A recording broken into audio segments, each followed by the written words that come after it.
Ustaz, Ana mau bertanya nih, bagaimana solusi bagi para suami ketika istrinya sedang berhalangan? Agak berat gitu ya, apalagi tinggal di kota, di lingkungan yang benar banyak Ustaz. pemandangan yang Dan fitnahnya juga mengambil iman ya. Masya Allah. Solusinya banyak Abang Nopan, dan itu memang salah satu ujian yang menimpa kaum suami ya di saat-saat seperti itu. Sebagaimana kaum istri juga sudah diuji oleh Allah dengan persalinan yang cukup berat, perjuangan yang luar biasa. Ya, di antara solusinya ya, seperti yang disabdakan oleh Nabi SAW, isna'u kulla syai'in illa nikah. Mohon maaf, ini mungkin sedikit agak tabu bagi sebagian orang, tapi ini pembahasan agama dan Nabi telah menyampaikannya.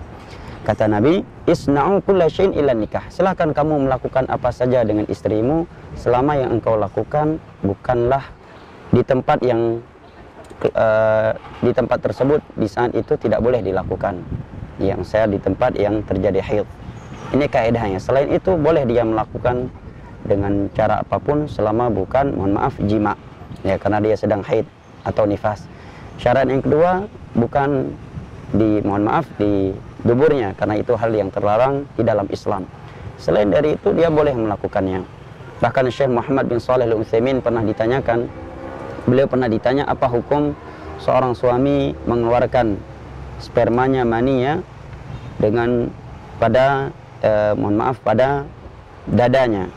Maka kata Syekh, secara hukum tidak mengapa dia mengeluarkan maninya di antara kedua buah dada istrinya, karena Allah telah berfirman, nisa'ul lakum haratul lakum. Dan juga ayat-ayat serta hadis-hadis Nabi yang lainnya yang menerangkan kepada kita bahwa istri ada tempat kita bernikmat. Yang tidak boleh adalah di tempat-tempat yang terlarang seperti dubur atau di tempat yang di situ terjadi haid dan nifas. Ini salah satu solusinya. Solusi yang kedua, Bang Nopan, seorang berusaha menjaga dan menjauhkan dirinya dari media-media, tempat-tempat yang dapat menjerumuskan dia ke syahwat yang haram, menunduk pandangan, menundukkan pendengarannya dari hal-hal yang bisa membangkitkan syahwatnya. Mungkin nasihat yang ketiga juga, pergaulan sehari-hari perlu kita jaga, Bang. Karena terkadang kalau dia punya kawan yang nggak taat agama, ya panas-panasin kan bahaya. Ya. Udah lo, ini 2 bulan tanggal merahnya. Ya, benar. Ini ada yang bisa nih dan seterusnya mengajak dia untuk melakukan perzinaan, apalagi kalau dia berada di kota besar di mana pintu-pintu zina terbuka lebar dan mudah. Ya, benar Ustaz. Untuk melakukannya. Ya, pergaulan sehari-hari, karena ada teman yang mungkin jahil kan. Udah 2 bulan lama itu, udah kita ke diskotik aja lah, kita ke hotel, kita ini, kita itu. Maka menjaga pergaulan salah satu solusinya. Solusi yang lainnya, tapi solusi yang berikut ini agak sedikit memberatkan kaum wanita yang belum bisa mematahkan hawa nafsunya, yaitu poligami.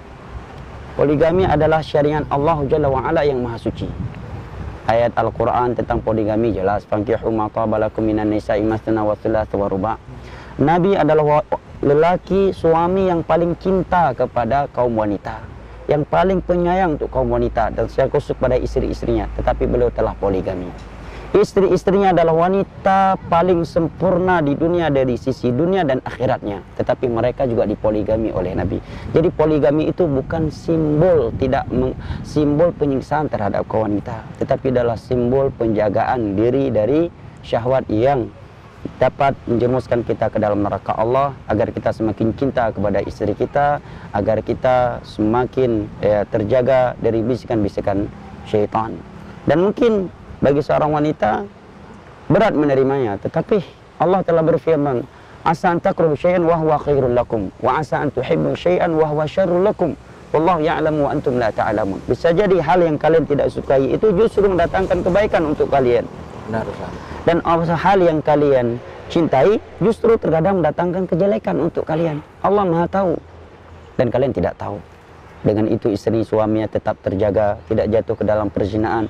Dan rata-rata seorang suami yang telah poligami, apalagi didukung oleh istrinya, dicari oleh istrinya seperti beberapa sahabat saya, Bang Nopan, Masya Allah, malah istrinya yang mencarikan istri kedua untuk suaminya, untuk dia. Bahkan yang menyiapkan pelamin juga istri pertamanya, yang menerima tamu dan istri keduanya itu di hari walimah juga istri yang pertamanya.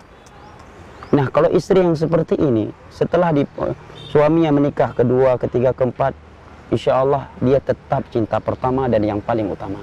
Berarti tergolong perbuatan mulia juga. Oh, perbuatan mulia. Apalagi dengan dia setujui hal yang demikian, suaminya terjaga dari perzinaan, terjaga dari pandangan yang haram, suaminya semakin semangat beribadah, semakin giat bekerja, mencari nafkah. Tentunya ini syariat Allah yang maha suci, dan ini pintu dari pintu surga. Apabila itu bisa menjadi sebab kita jauh dari agama Allah, berantakan rumah tangga kita, mungkin karena kita belum mampu dari banyak sisi, dari nilai-nilai agama dan dari sisi dunia juga, ya jangan dipaksa kali lah Bang Nopal. Kalau yang satu aja nggak mampu diurus, misalkan kan istri pertama, anak dari istri pertamanya berantakan, nggak terurus, gimana mau poligami? Ya. Ini nasihat buat saya juga sih, bukan untuk Bang Nopan aja. Cuma kebetulan Bang Nopan yang bertanya. Berarti jadi solusi buat kita semua. Insya Allah. Itu solusi dari agama Bang Nopan, bukan Ya. dari Ustadz. Barakallahu fi Bang Nopan. Ya, semoga Allah mudahkanlah Bang Nopan untuk berpoligami. Kami hanya bisa mendukung dengan doa. Barakallahu fikum.